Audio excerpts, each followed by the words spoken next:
So today we are doing an unboxing of the new Streamlight TLR-VIR 2 in Coyote Brown.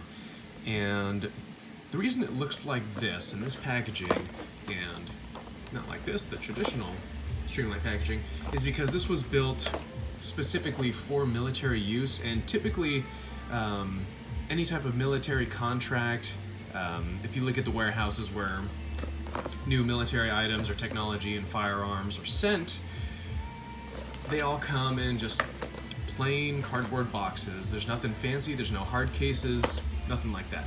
So let's get to this. All right, open it up. Got our little manual. You know, just the basic stuff. We got a Streamlight flashlight, that's pretty standard, or battery. Huh, one battery. And you got your rail keys for different types of rails depending on what type of pistol you're going to be running.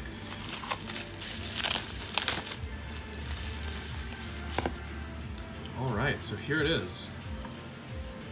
I gotta say, I really like that color. And man, it is just a sleek little unit.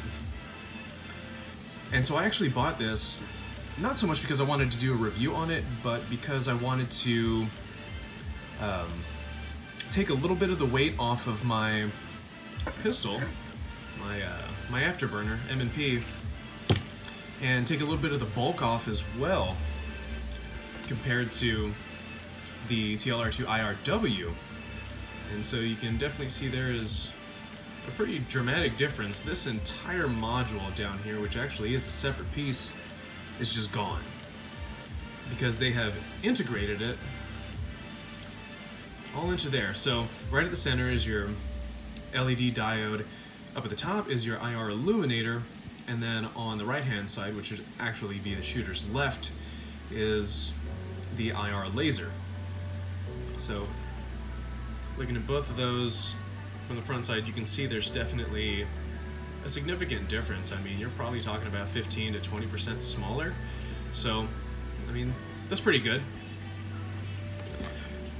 Now, I was really impressed with the battery life when I was looking at the specs on this before I bought it. And I'll be honest, I didn't even know it only came with one battery, or required just a single battery, until I opened it just now. So I think that's pretty cool that it's getting comparable, if not better in some aspects, battery life than the IRW. So you're shedding a little bit of weight because you're only running one battery, and you got better battery life. They say on the IR laser, or on IR mode, the battery lasts up to 12 hours. That's pretty ridiculous. So let's go ahead and compare the latch side by side. And some of the newer TLR flashlights do have this same type of latch system right there, where that one snaps down, where this is actually a folding mechanism. So let's go ahead and open that up and see what that looks like. Get it, boom, there we go. And if you'll notice, there's a little tiny rod. It's a safety rod, so this thing doesn't fall off. Most military items, if you look at them, when they're mounted to the rifles, a lot of them, EOTechs, the PEC-15, all those have little tie-down points on them so you don't lose them, so they don't fall off the rifle, or so you're not losing parts. That's what this little rod right here is for. It's a little safety catch, so you don't lose your hatch back here. And you're also shedding a little bit of weight as well, because the mounting system isn't as robust on here. You're not having to use extra rods and stuff to keep it there. You're using a really lightweight piece of metal. So there it is, just a single battery compartment. Let's go ahead and take that out. And of course, this is your IR housing inside here instead of having it out on the outside. So let's go ahead and clasp that back in. Another reason why I really liked this, and is why I bought it, is because it has the same footprint as the TLR-2 and the TLR-1. So even though it looks like this sticks out a little bit, and it kind of does, it is completely compatible with your TLR-1 and TLR-2 holsters that you already have, so you don't have to go out and buy a new one. And a little feature that I like is how you can just have this in the off position, so when you do mount it to your pistol, you know, you go thumbs forward. Typically my thumb kind of rests on that, so you're not accidentally discharging it if you don't mean to. So if you accidentally push that down, you're not blasting light when you're trying to, you know, maintain your position without giving it away. So that's really awesome. The positions are really positive. I like the way they feel when you click that button. I haven't actually messed with any of these adjustments yet. I'm just now unboxing it. It just got delivered. So let's see if I can do it by finger. Okay, so I'm not really feeling any positive clicks in there. It seems like it just kind of moves, although it does have some decent resistance. So you would really need to be deliberate about moving that. It's not gonna accidentally shift on you, because it, I mean, I actually need to clip my fingernails, but I mean, you really gotta try and move that. So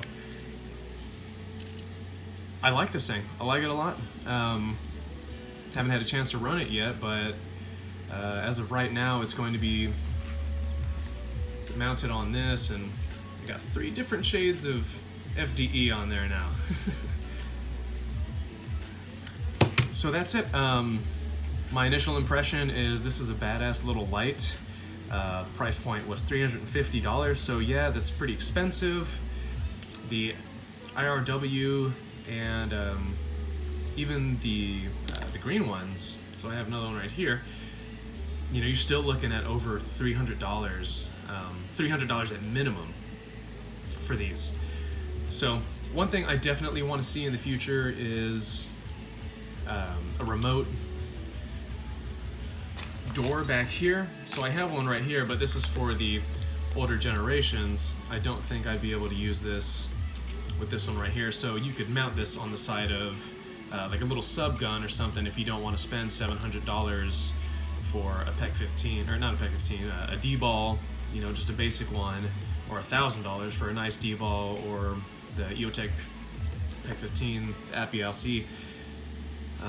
So I'm definitely going to keep my eyes out to see if one of these comes out anytime soon. But initial impressions are really good. I can't wait to use it. One very noticeable difference on this is that here on the bottom, there's a little notch. So you can slide that in and get this door closed. I have to say that it's a lot easier than the older TLR models. I mean, you just set it right there, and you're done. Whereas on this one, there's a little notch on the actual door, there you can see it, that you have to try and push in, and then, you know, get it to close. And so, even trying to open these things up to get the battery out is kind of a hassle. So it's definitely a lot easier with this newer unit, and I appreciate that for sure. You know, anything to make my life easier is definitely going to be a thumbs up. There is a difference in the lumens between this, the TLR-2, TLR-1, all the different models. This one does have a lower lumen count, so this is 300 lumens, and the battery runtime with 300 lumens with a single battery is 1.5 hours, which is, you know, about what these go with 800 lumens with 2 batteries. So yeah, you do have considerably lower lumens. However, this is obviously for the night operator, otherwise it wouldn't have an IR function. And one thing I gotta say, some people might disagree with me, but when you're running in pitch black, the last thing you want to do is blast an 800 or 1000 lumen light, because yeah, you're blasting that in someone's face and you're trying to stun them, yeah, it's also going to screw up your eyes too, especially if you're in pitch black. Like, I'm sorry, that's just how it works. I personally think if you run night vision, try and stick with the lower lumen light. I mean, 500 maximum. I typically like to stay around 300, 350. Some people give me a hard time about that. I really don't care, because the people that do give me a hard time about that don't run night vision. So I honestly don't think that they know what they're talking about. They just want the highest level of lumens that you can possibly get. I mean, you can go out and buy one of those Phoenix spotlights with like 5,000 lumens, but you know, what's the use in that? It's gonna hurt your eyes too, so you think you have a tactical advantage by having a higher lumens count, but you don't really. Now granted, if you're just using like a handheld flashlight and you want to go romping around in the woods and everything, that's absolutely fine. You know, I recommend 1,000 lumens for something like that, but not necessarily for operating. I don't think it's a wise choice to run that high of a lumen. So, yep, that's my 2 cents.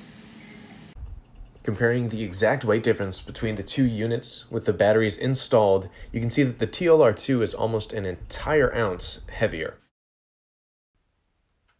Okay, so this is actually a pretty poor representation of what it actually looks like under night vision.